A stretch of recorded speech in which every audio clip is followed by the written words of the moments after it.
Okay, and we are live again. Happy Tuesday, folks. I'll give everybody just a second to jump on, and I'm checking that yes, I'm live across both pages. So, welcome to number 2 in our series of talks on postnatal recovery. So yesterday, if you joined me live or whether you watched on record, we covered basically when is it okay to return to exercise after having a baby, and we kind of talked about all the different variables that go into that. Today I'm going to be talking a little bit more specifically on 2 kind of key areas. Number 1 is pelvic floor, and number 2 is diastasis.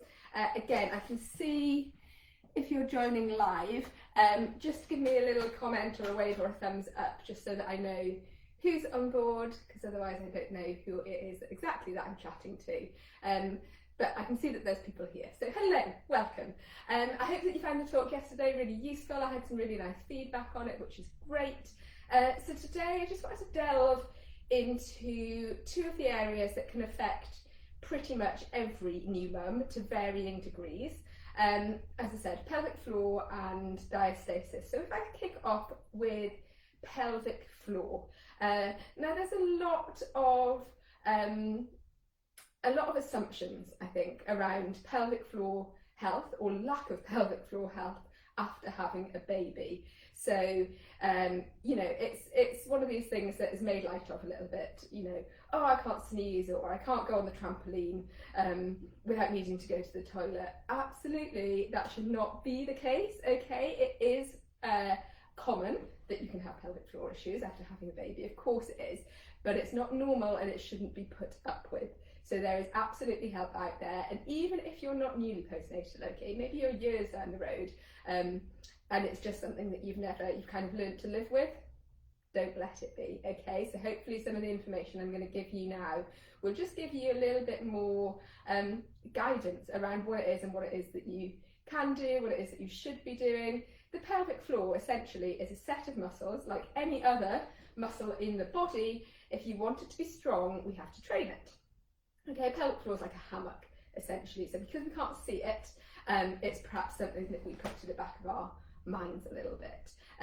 But your pelvic floor will take a bit of a battering during pregnancy. As I said, it's a hammock. It's there to support everything that's going on while you're growing your baby. And of course, during delivery, it will take a little bit of a bruising, okay? So it's perfectly natural that there will be some pelvic floor issues immediately after birth. It's also perfectly natural that you can work on it. And actually, it's one of the muscles that you can start training almost immediately after having your baby. Within, say, after the first 24 hours, you can start to consciously do some work on your pelvic floor. Now, for a lot of people, they might not necessarily feel that connection, and that can be one of the biggest issues. You can feel like you're just not making that connection, and you can't necessarily feel what's going on. Again, it takes a bit of getting used to. It takes practice, just like it does with training any other kind of muscle. And any kind of muscle that's had an injury, if you think about, I don't know, a football player who's got a hamstring injury, they wouldn't dream of going back onto the field and playing another match until they've rehabilitated that hamstring, okay? It's exactly the same for your pelvic floor. So I talked a little bit yesterday about breathing techniques and diaphragmatic breathing. That is amazing for pelvic floor recovery, okay? I did put a little link, so if you want to go back into yesterday's video to see the link, or just Google it yourselves, okay? Breathing techniques for pelvic floor recovery, brilliant. There's a lot of other exercises that you can start to do, but certainly in the initial phases, breathing is a great one. If you've got any specific concerns, okay, around your pelvic floor, if you're really feeling that things aren't right, they're not as they should be, then you can absolutely seek help, and there's a ton of great resources. Unfortunately, in the UK, we're not great at standardising our postnatal care. In a lot of countries, they have a much more kind of robust programme of postnatal rehabilitation, and you'll get to go off and see a women's health physio as part of kind of the standard package of care, which is amazing. Now, if you want to do that in this country, it absolutely exists, but you might need to push for it a little bit. And you can push for it via your GP, and ask for a referral, or there are some great resources locally. There's a lovely team if you're based in Newbury or Thatcham. Shelley and the team at Total Women's Health Physiotherapy are absolute experts in their field. This is what they do. Again, I'll pop their details in the link underneath the video. So if you've got any specific concerns, excuse me, do drop these guys a message, okay? And they are back up and running and open at the moment, which is fantastic news. So pelvic floor health, the main thing that I wanted to say is, don't take it as standard that, you know, you may have incontinence problems, or it may not feel right. It may not feel right for a little while, but there is absolutely work you can do. And if you come to any of my classes, any of my sessions, I'm constantly banging on about the pelvic floor, okay? I'm constantly saying, you know, as you come up out of your squat, lift your pelvic floor. There's so much resource and available in terms of your exercises that you can do. I'm not going to go through all the exercises now because I'll be here all day, but I'll give you a quick little overview of some of the things, some of the exercises if you wanted to do at home. Pelvic tilts on the floor are really good at just starting to kind of mobilise your whole pelvis, to be honest, but getting that pelvic floor working, as I've already mentioned, breathing. And when you're ready, squatting is another really good one to build up that powerhouse and to start thinking about engaging the pelvic floor. But it does take some practice, okay? You will get used to it, but start doing it straight away. And it's one of those things that you think, oh God, do I have to do, I've got to schedule it in, I've got to think about it. Yes, you do. You have to make a conscious effort to think about doing those exercises, but it's something that should come as standard, okay? You wouldn't dream about not brushing your teeth in the morning or in the evening. So do your pelvic floor while you're brushing your teeth, okay? Kill two birds with one stone. It doesn't have to be long, but if you do it daily and if you do it religiously, you really will start to see the benefits. And again, if you've got any specific concerns, please do reach out. Total Women's Health Physiotherapy, drop me a message, I can put you in contact with them, and it really will make a difference. So that's a little bit of an overview on pelvic floor. And as I said, I could talk about it all day. I do bang on about it a lot. Even my son was listening while he was doing his homeschooling yesterday, listening to my first video. He's like, Mummy, what's pelvic floor? I was kind of explaining to him, he's like, oh. So, you know, but we've got to talk about it. We've got to talk about it. It's not a problem. It shouldn't be something that's hidden away.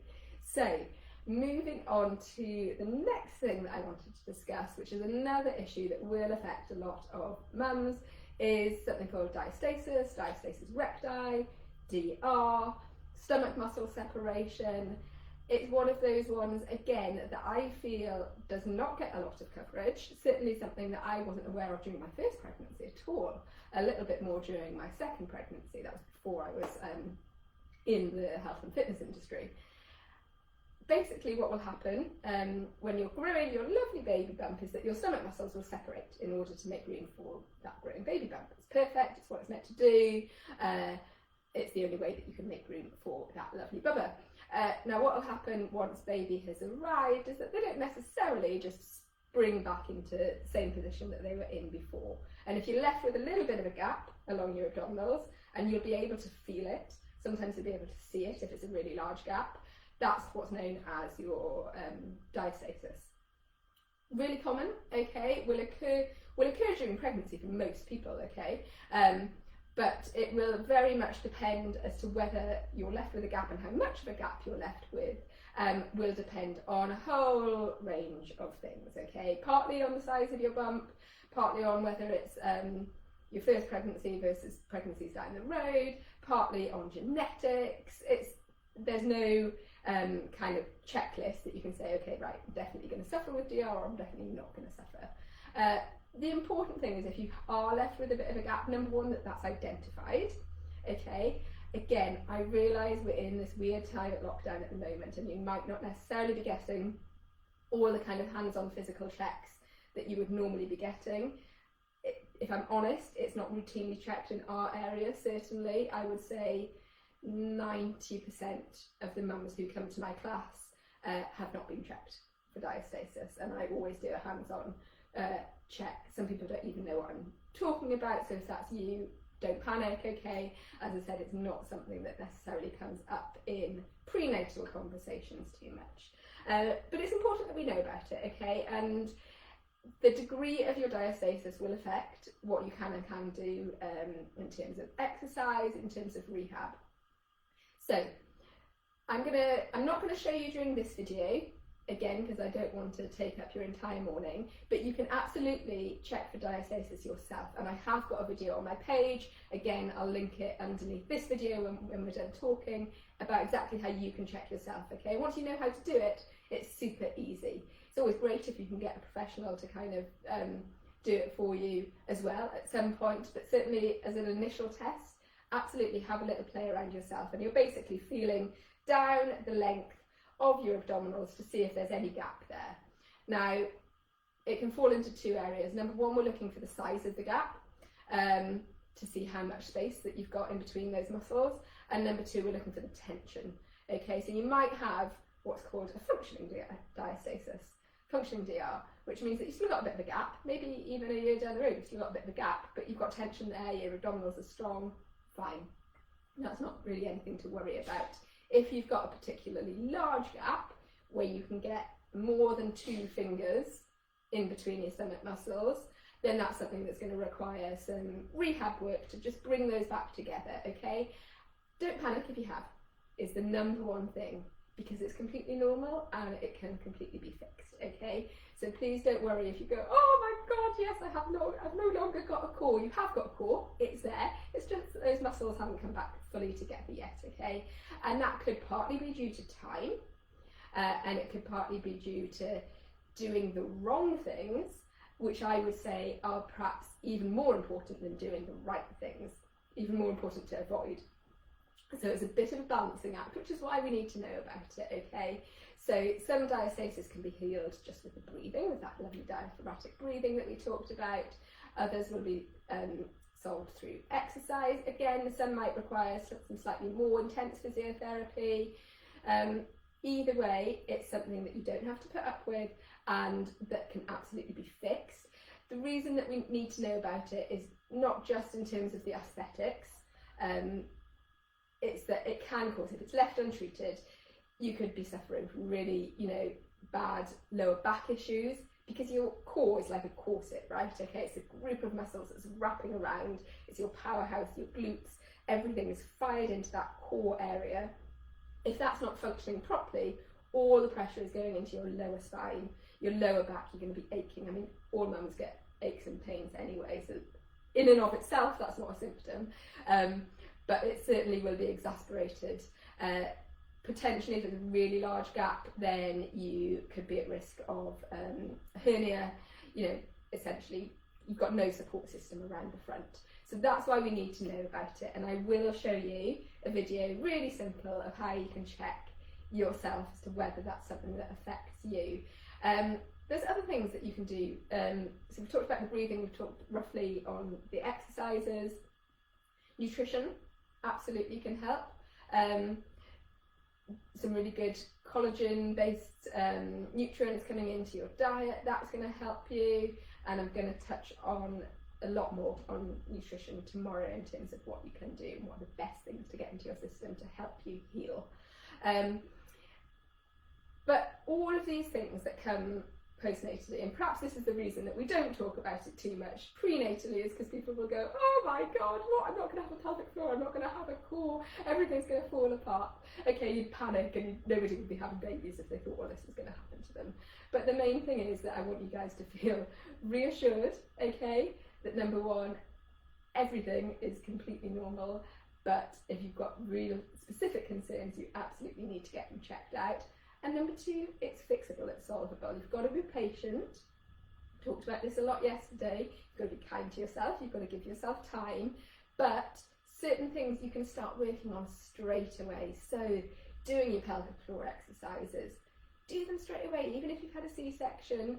That's another point I wanted to mention actually. Even if you've had a C-section, doesn't mean that you're not going to have pelvic floor issues. I think people think that pelvic floor issues come with the pushing of a vaginal delivery. No, pelvic floor issues can start because your hammock has been supporting a growing baby for 9 months, okay? So it's regardless of the kind of delivery you had, you still want to be working that pelvic floor, and you can start working it really quickly, okay? Or really soon, I should say, afterwards. And I'll pop those resources at the bottom. The other thing, no, do you know what? I am gonna talk C-section scars and healing those, but I'm probably going to leave that till Thursday and put it as part of my overall healthy postpartum body talk, because I don't want to bombard you with too much information at the moment. I think pelvic floor and diastasis are two issues that you can take and you can go, right, okay, let me deal with those first.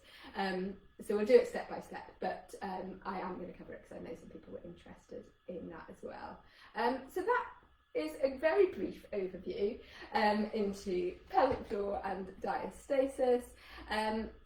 I'll link the video to checking for DR yourself, and I'll link the details to Total Women's Health physio as well. As always, if you've got any questions, any more comments, anything else that you want to know, please drop me a line, okay? I'm here. We are running classes at the moment online, not in real life, but we are doing online classes. As I said, all my classes, I found one about pelvic floor, and this applies to whether you are 2 months postnatal or 2 years postnatal, okay? It's never too late to start. The earlier you start, the better. And we can constantly be working and strengthening and improving the whole time. It only goes in our favour. So I hope that was useful, team. Nice chatting to you again. I can see lots of people watching, so do drop me a message and let me know who you are, or just give me a thumbs up, just so that I know that I've kind of hit what you guys wanted covered. Have a really good day. It's nice and sunny out there today. Hallelujah. Maybe even starting to feel a little bit like July, believe it or not. So have a great day, get some water, go out for a walk, enjoy the fresh air, and I'll be back on again tomorrow, 9:30, again talking nutrition. Have a great day, guys.